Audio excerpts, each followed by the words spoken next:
ಸುಡ್ತಾ ಇವೆ ಅನ್ನುವಂಥದ್ದು ಇವತ್ತು ಪೂರ್ತಿ ಇವತ್ತು ಅದನ್ನು ತನಿಖೆ ಆಗಬೇಕು. ಯಾಕಂದರೆ ಭಾಳ ಕಡೆ ಇಂಥ ಘಟನೆಗಳಾಗ್ತಾ ಇವೆ. ಕಾರುಗಳು ಸುಡ್ತಾ ಇವೆ, ಜೀವಂತ ದಹನ ಆಗ್ತಾ ಇದ್ದಾರೆ. ಇವತ್ತು ಬಸ್ಸುಗಳು ಜೀವಂತ ದಹನ ಆಗ್ತಾ ಇದ್ದಾರೆ. ಅನೇಕ ಕಡೆ ಇಂಥ ಏನು ಘಟನೆಗಳು ನಡೀತಾ ಇದ್ದಾವೆ.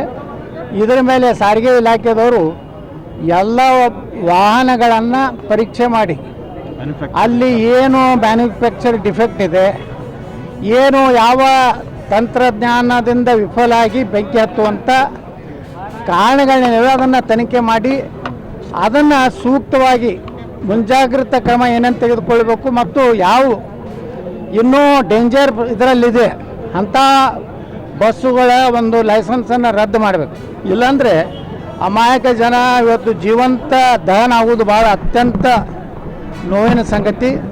ನಾ ಕೇಂದ್ರ ಸರ್ಕಾರಕ್ಕೂ ನಿತಿನ್ ಗಡ್ಕರಿಯವ್ರಿಗೂ ಒತ್ತಾಯ ಮಾಡ್ತೀನಿ, ಯಾವ ಇದರ ಫಾಲ್ಟದಿಂದ ಅದು ಆಗ್ತಾಯಿದೆ ಅನ್ನೋಂಥದ್ದು ಒಂದು ಏನು ತಂತ್ರಜ್ಞಾನರು ಅದಾರ ಅವರೊಂದು ಕಮಿಟಿ ಮಾಡಿದ್ದನ್ನು ಎಲ್ಲ ಕಡೆ ಇಡೀ ಆಟೋಮೊಬೈಲ್ ಇದರಲ್ಲಿ ಯಾವುದೇ ಕಾರಣದಿಂದ ಆಗ್ತಾಯಿದೆ ಅನ್ನೋಂಥದ್ದು ತನಿಖೆ ಆಗದೇ ಇದ್ದರೆ ಇಂಥ ಅಮಾಯಕ ಜನ ಪಾಪ ಜೀವಂತ ದಹನ ಆಗೋದೊಂದು ಭಾಳ ಕೆಟ್ಟ ಒಂದು ಪರಿಸ್ಥಿತಿ. ಅದಕ್ಕೆ ನಾನು ಸಾಂತ್ವನೂ ಹೇಳ್ತೀನಿ, ಆ ಕುಟುಂಬಗಳಿಗೆ ಧೈರ್ಯ ಕೊಡುವಂಥ ಶಕ್ತಿ ಕೊಡಲಿ.